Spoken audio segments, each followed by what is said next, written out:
Nike is set to launch the Air Force 1 Low Fauna Brown Underbrush, a refined fall release that reshapes Bruce Kilgore's 42-year-old classic.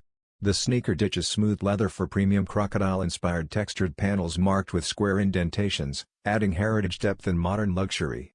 A darker outsole balances its two-tone look, while contrast stitching and golden lace dubraes heighten the seasonal vibe. The midsole, wrapped in textured leather, will age and patina, ensuring each pair becomes one of a kind over time. Rather than chasing flashy reinventions, this drop highlights craftsmanship, nostalgia, and evolution beyond basketball roots.